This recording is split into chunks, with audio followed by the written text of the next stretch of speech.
Hello students, आज हम lesson number 9 के किसी एक टॉपिक की चर्चा करते हैं जो अक्सर बोर्ड एग्जाम के अंदर आता रहता है। नाम है पूर्ण आंतरिक परावर्तन। पूर्ण आंतरिक परावर्तन समझे इसके पहले हमें इसके कुछ बेसिक डेफिनेशन है वो समझ में आनी चाहिए। कौन कौन सी डेफिनेशन है? एक डेफिनेशन आती है हमारे पास में आंतरिक परावर्तन की। किसकी डेफिनेशन आती है? आंतरिक परावर्तन की। होता क्या है इसकी चर्चा करते हैं।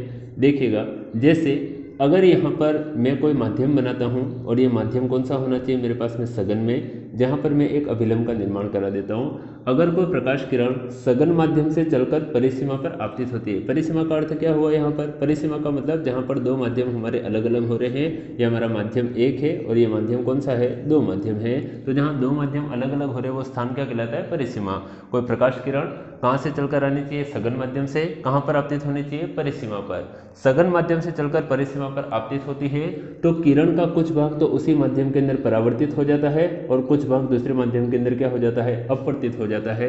प्रकाश की इस घटना को क्या कहा जाता है? आंतरिक परावर्तन। दो घटनाएं एक साथ होती हैं। प्रकाश किरण अगर सघन माध्यम से चलकर परिसीमा पर आपतित होती है तो परावर्तन की भी घटना होती है और कुछ भाग के अपवर्तन की भी घटना होती है।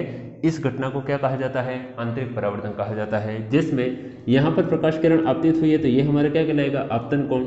यहाँ पर बनने वाला कोण क्या कहलाएगा? अपवर्तन कोण। और यहाँ पर बनने वाला कोण क्या कहलाएगा? परावर्तन कोण कहलाएगा। दूसरी चीज क्या, इसमें एक और डेफिनेशन आती है जिसका नाम होता है क्रांतिक कोण। क्या परिभाषा आती है? क्रांतिक कोण। क्रांतिक कोण की परिभाषा कुछ इस प्रकार की है कि जब भी कोई प्रकाश किरण, फिर से दो माध्यम बना देते हैं हम। एक हमारा माध्यम एक है, ऊपर वाला माध्यम कौन सा चल रहा है? दो। यहाँ पर हम एक अभिलंब का निर्माण करा देते हैं। माध्यम क्या क्या है? तो ये हमारा सघन माध्यम है और ऊपर जो चल रहा है वो कौन सा माध्यम है? विरल माध्यम है। फिर से जब कोई प्रकाश किरण एक माध्यम से चलकर, कौन से माध्यम से? सघन माध्यम से चलकर परिसीमा पर आपतित होती है। सघन माध्यम से चलकर कहाँ पर आपतित होती है? परिसीमा पर आपतित होती है। तो आपतन कोण का ऐसा मान, ये कोई आपतन कोण है, इसका एक ऐसा मान लेना है जहां पर अपवर्तन कोण का मान कितना हो जाना चाहिए? 90 डिग्री हो जाना चाहिए। जब कोई प्रकाश किरण सघन माध्यम से चलकर परिसीमा पर आपतित होती है तो आपतन कोण का ऐसा मान जहां अपवर्तन कोण कितना हो जाता है? 90 डिग्री। तो इसी आपतन कोण को क्या कहा जाता है? क्रांतिक कोण कहा जाता है। तो जब इफ आर इक्वल टू कितना हो जाए आपके पास में? 90 डिग्री हो जाए, ये शर्त अगर वैलिड होती है, देन क्या लिखा जा सकता है कि हमारा जो कोण आई था वही किसके अंदर कन्वर्ट हो जाता है? आईसी। आईसी का मतलब होता है क्रिटिकल एंगल होता है, क्रिटिकल इंसिडेंट एंगल होता है, जिसको हम किस नाम से जानते हैं? क्रांतिक कोण के नाम से जानते हैं। अब आती है हमारी मुख्य परिभाषा। मुख्य परिभाषा का मतलब पूर्ण आंतरिक परावर्तन की परिभाषा। इसकी शर्तें पूछी जाती है अक्सर कि पूर्ण आंतरिक परावर्तन के लिए आवश्यक शर्तें कौन सी होती है। पहले डेफिनेशन की चर्चा करेंगे हम। यहाँ पर एक माध्यम बनाएंगे। कौन सा होगा वह माध्यम? सघन माध्यम पहला बता देते हैं। दूसरा ये माध्यम बता देते हैं। बीच में एक अभिलंब का निर्माण करवा देते हैं। यहाँ पर क्या बना देते हैं? परिसीमा बना देते हैं। परिसीमा का मतलब जहाँ दो माध्यम अलग अलग हो रहे हैं। क्या काम करना है?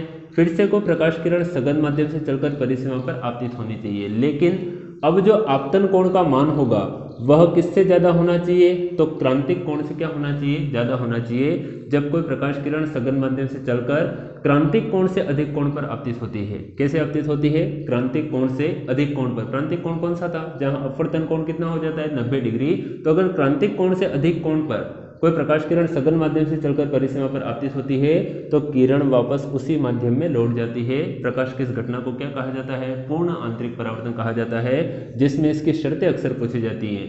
पहली शर्त क्या है? तो प्रकाश किरण कहाँ से आपतित होनी चाहिए? सघन माध्यम से।